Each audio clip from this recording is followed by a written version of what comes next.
सबको जय यीशु की। प्यारे बच्चों, आप सब कैसे हैं? सब खुश लग रहे हैं, बहुत अच्छी बात। तो फिर से हम एक बार फिर धर्म शिक्षा की क्लास में भाग लेने के लिए आए हैं। आइए हम एक छोटी सी प्रार्थना करेंगे। अपने हाथ जोड़ें, अपनी आंखें बंद करें।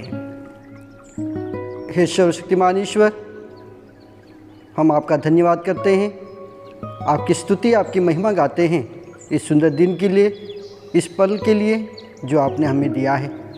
हे प्रभु यीशु ख्रिस्त, मैं विशेष करके यहाँ उपस्थित इन नन्हे मुन्ने बच्चों को आपके चरणों में समर्पित करता हूँ।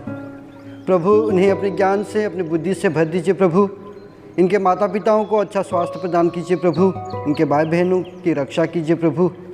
प्रभु यीशु ख्रिस्त, हमें अपने कृपाओं से, अपनी आत्माओं से भर दीजिए, ताकि जो भी हम यहाँ पर सीखने वाले हैं, विशेष करके ये बच्चे, इन्हें सही रूप से सीख सकें और अपने जीवन में अमल कर सके। यह हम प्रार्थना करते हैं हमारे प्रभु ख्रिस्त के द्वारा, आमीन। तो प्यारे बच्चों, हमने गए सप्ताह प्रकृति के साथ संबंध के बारे में सीखा था और इसमें हमने सीखा था बोध प्रश्न। बोध प्रश्न में पहला प्रश्न था कि आप इन चित्रों में क्या देखते हैं, हर एक चित्र में क्या हो रहा है। क्या पढ़ा था हमने?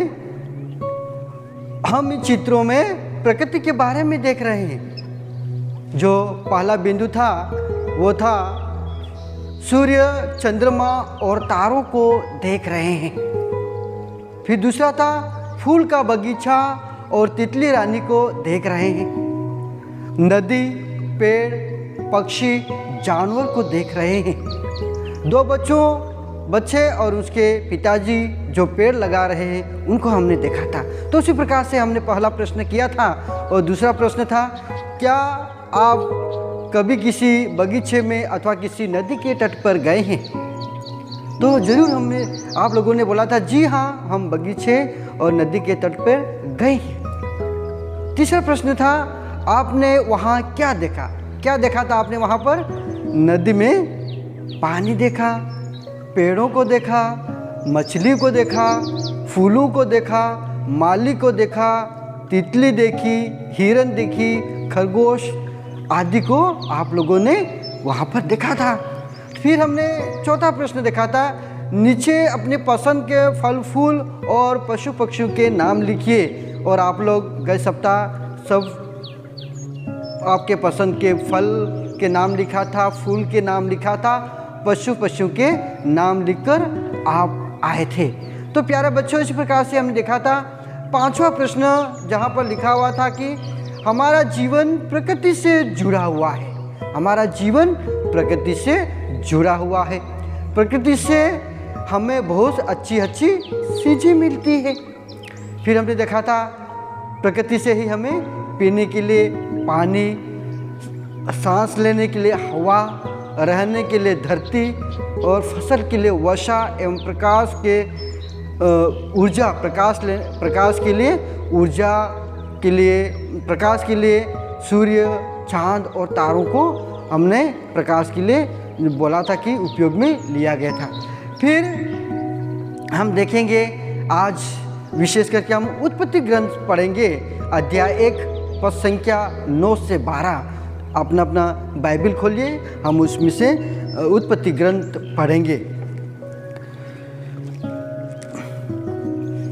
ईश्वर ने कहा, आकाश के नीचे का पानी एक ही जगह इकट्ठा हो जाए और जल थल दिखाई पड़े, और ऐसा ही हुआ। ईश्वर ने थल का नाम पृथ्वी रखा और जल का नाम समुद्र, और यह ईश्वर को अच्छा लगा। ईश्वर ने पृथ्वी पर हरियाली लहलहाए। ईश्वर ने कहा, पृथ्वी पर हरियाली लहलहाए, बीजदार पौधे और फलदार पेड़ उत्पन्न हो जाए, जो अपनी अपनी जाति के अनुसार बीजदार फल लाए, और ऐसा ही हुआ। पृथ्वी पर हरियाली उगने लगी, अपनी अपनी जाति के अनुसार बीज पैदा करने वाले पौधे और फलदार फल देने वाले पेड़, और यह ईश्वर को अच्छा लगा। प्यारे बच्चों, हम देखते हैं उत्पत्ति ग्रंथ में किस प्रकार से प्रकृति की रचना ईश्वर करते हैं, किस प्रकार से अलग अलग पेड़ पौधों और जानवर को प्रभु बनाते हैं। और उसी प्रकार से उन्होंने प्रकृति में जब हम देखते हैं आदम हवा को बनाने के पहले प्रभु धरती और प्रकृति की रचना करते हैं और वह 7 दिन में पूरे संसार को वह बनाते हैं। हम देखते हैं कि प्रकृति की हर वस्तु ईश्वर के प्रेम, दया और महानता को दर्शाती है। प्यारे बच्चों, प्रकृति की हर वस्तु ईश्वर के प्रेम, दया और महानता को दर्शाती है। हम देखते हैं प्रभु यीशु ख्रिस्त ने प्रकृति को प्यार किया, वह प्रकृति को प्यार करते हैं। उसका जीवन प्रकृति से जुड़ा हुआ है, प्रभु का जीवन प्रकृति से जुड़ा हुआ है। उन्होंने प्रकृति से ही जन्म लिया, बेथलेहम के गौशाले में उन्होंने जन्म लिया। हम देखते हैं प्रभु यीशु ख्रिस्त एक गौशाले में जन्म लेते हैं और वह एक गायों के गौशाले में या चरने में प्रभु जन्म लेते हैं। वे पहाड़ी पर जाकर प्रार्थना किया करते थे। हम देखते हैं पवित्र बाइबल में अधिकतर प्रभु यीशु ख्रिस्त पहाड़ी पर जाकर अपने पिता से प्रार्थना करते हैं और उन्होंने प्रकृति में ही अपना जीवन बिताया और विशेष करके उन्होंने प्रार्थना की। फिर हम देखते हैं वे समुद्र के किनारे, मैदानों और पहाड़ों पर लोगों को उपदेश देते थे। हम जब प्रकृति के बारे में पढ़ते हैं प्यारे बच्चों, तो देखते हैं कि किस प्रकार से प्रभु यीशु ख्रिस्त ने, हम समुद्र के बारे में पढ़ते हैं पवित्र बाइबल में, मैदानों के बारे में पढ़ते हैं, पहाड़ों के बारे में पढ़ते हैं, जहाँ पर प्रभु यीशु ख्रिस्त उपदेश देते हैं। फिर हम देखते हैं उपदेशों में प्रकृति का ही उदाहरण देते हैं। प्रभु क्या कहते हैं, प्रभु यीशु ख्रिस्त उपदेशों में प्रकृति का उदाहरण देते हैं, जैसे बीज है, घास है, मैदान है, पक्षी है, खेत है, जंगल है, पौधे हैं, पत्थर आदि का प्रभु उदाहरण लेकर लोगों को सुसमाचार सुनाते हैं, सिखाते हैं कि किस प्रकार से हम प्रकृति से जुड़े हुए हैं। फिर प्यारे बच्चों, हम देखेंगे आगे मनन चिंतन आपके पुस्तक में लिखा हुआ है, ईश्वर ने प्रकृति को हमारे लिए बनाया, उसका उपयोग करना तथा उसका लाभ उठाना। देखो, ईश्वर ने प्रकृति को बनाया और उसका हमें लाभ उठाना है, उसका हमें उपयोग करना है। फिर हम देखते हैं ईश्वर की स्तुति, प्रशंसा करनी और धन्यवाद देना है, क्योंकि हमें ईश्वर की स्तुति करना है, उसकी प्रशंसा करना है और उसे धन्यवाद देना है, क्योंकि ईश्वर ने सब कुछ बनाया है। फिर हम देखते हैं प्रकृति का सम्मान करना तथा उसकी रक्षा करना।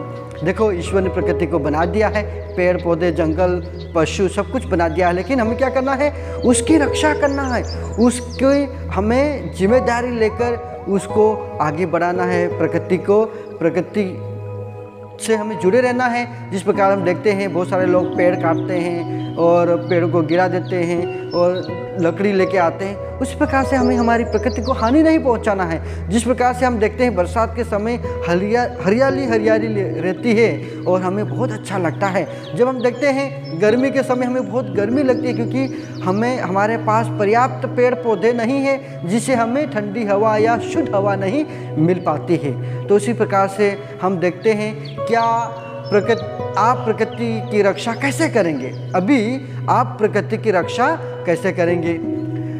क्या करेंगे? पेड़ पौधे लगाकर उनकी रक्षा करना और बढ़ने में मदद करूँगा। पेड़ पौधे लगाकर उसकी रक्षा करना और उसको बढ़ाने में, उसको बड़ा करने में मदद करना। मैं पेड़ों को बिना ज़रूरत से नहीं काटूँगा और फूल पत्तियों को नहीं तोड़ूँगा। तो ये आप लोगों को संकल्प लेना है कि पेड़ को बिना ज़रूरत से तोड़ना नहीं है और उसको काटना नहीं है। मैं पालतू पशु पक्षियों के प्रति दयालु बनूंगा। तो किस प्रकार से जो पक्षी पशु है उसे हमें मारना नहीं है, उसके प्रति हमें दयालु बनना है। फिर क्या करना है बच्चों?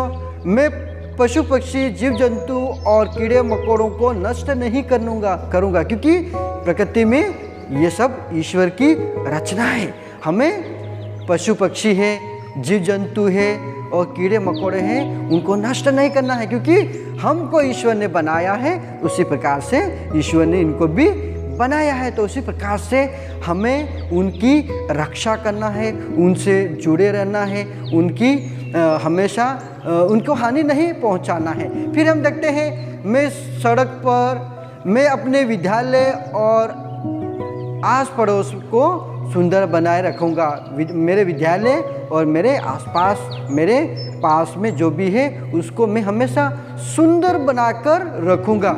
फिर हम देखते हैं, मैं सड़क पर कूड़ा कचरा नहीं फेंकूँगा तथा गंदे पानी को घर के आसपास जमा नहीं होने दो। हम देखते हैं बरसात के समय विशेष करके सड़क पर जो गड्ढे हैं या कूड़े कचरे हैं, क्या लोग फेंक देते हैं नालियों में, तो हम देखते हैं बहुत सारे मच्छर पैदा होते हैं, उसके कारण हम लोग बीमार हो जाते हैं। तो इसलिए हमें हमारे आसपास की जगह को हमें सुंदर बनाना है, उससे जुड़े रहना है और हमेशा हमें आसपास के जगह को हमें शुद्ध रखना है, बिल्कुल साफ सफाई से रखना है। फिर हम देखते हैं, मैं सार्वजनिक स्थान पर नहीं थूकूंगा।